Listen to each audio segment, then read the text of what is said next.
See, do you agree with me that our lives today as a generation of people has become far more comfortable and far more convenient simply because of our understanding of science and our exploitation of that knowledge as technology?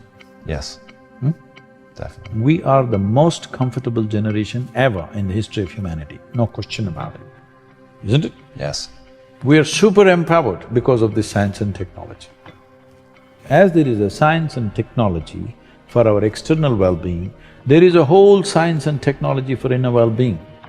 Unfortunately, most cultures have ignored this and thinking that if we make all the external arrangements well, everything will be okay.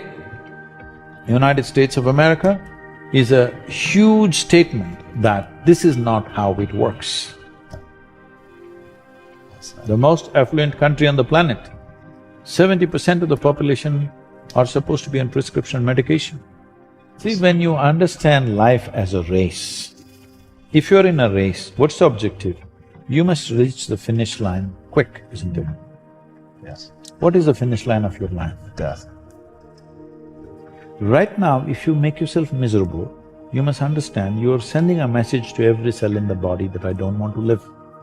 You might not have articulated it in your head yet, but when you become miserable, you notice suddenly your body seems heavy and it's like, doesn't want to get up from this chair.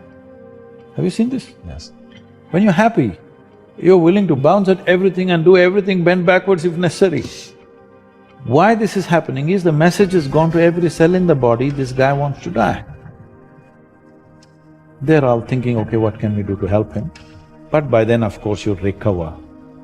So you want to die, you want to live, you want to die, you want to live. The body is getting confused because you must understand this is a very intelligent body. It's taking instructions from you. Every cell in the body has an enormous sense of memory and intelligence. If you keep sending wrong messages, if they act, you're dead. Because you're sending contradictory messages, you're not dead, you're half dead. You can give it any number of exotic names. Essentially, you have turned your intelligence against yourself. This is supposed to work for you, but now you've turned it against yourself, it's working against you. Let's say we turn off all the lights. If the lights are on, you can whistle and just walk around wherever you want in this building. We'll turn off all the lights and make it pitch dark where you can't even see your own hand, like that. Now, every step that you take, will you take it in utmost alertness? Will you be fully awake or asleep? Fully awake. Fully awake. Why? Because you don't know where's the next step. Just to live like this. If you simply live like this, naturally you're on the highway to enlightenment. Everybody assume and believe because it's comfortable to simply believe something. The very word belief means this, that I have concretized assumptions of which I know nothing about, isn't it? Isn't it so? Yeah. Either you know or you do not know. Where does the belief come from? When you pretend what you do not know as I know, that's belief. But you can't believe something all by yourself. So you need 100 people around you. That's why always believers are in groups, seekers are alone. Talk to me about a seeker. What is a seeker? Is that something useful to cultivate? You don't have to cultivate this. This is intrinsic to human intelligence. If you do not build yourself with all kinds of things that you do not know as you know, it's intrinsic to human intelligence to seek, isn't it? Yes. You don't have to teach seeking, you have to teach belief systems. You don't have to teach seeking. If you don't teach anything, everybody is a seeker. It is the nature of human intelligence, it naturally seeks.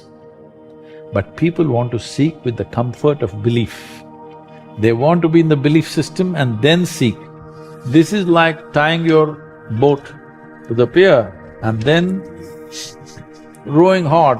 See, people have divided the universe this is important, this is not important. This person is important for me, this person is not important for me. This is important for me, that's not important for me. You divided the universe. You will never know anything this way. Life is fantastic if you're alive and fully alive.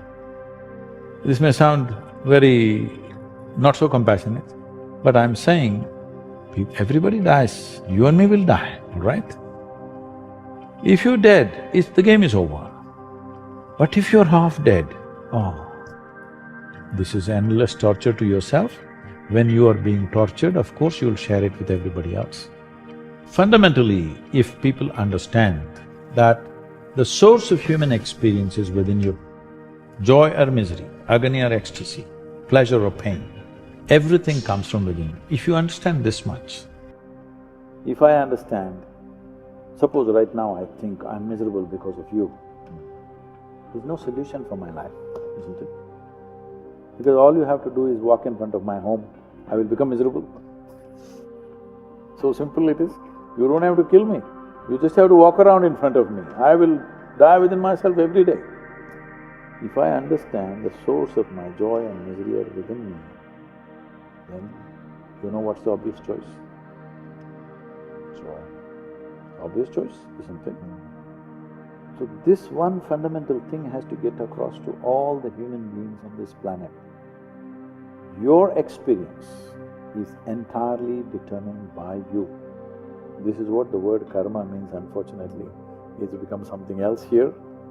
Karma means action. That means when we say your life is your karma, we are saying your life is entirely your making.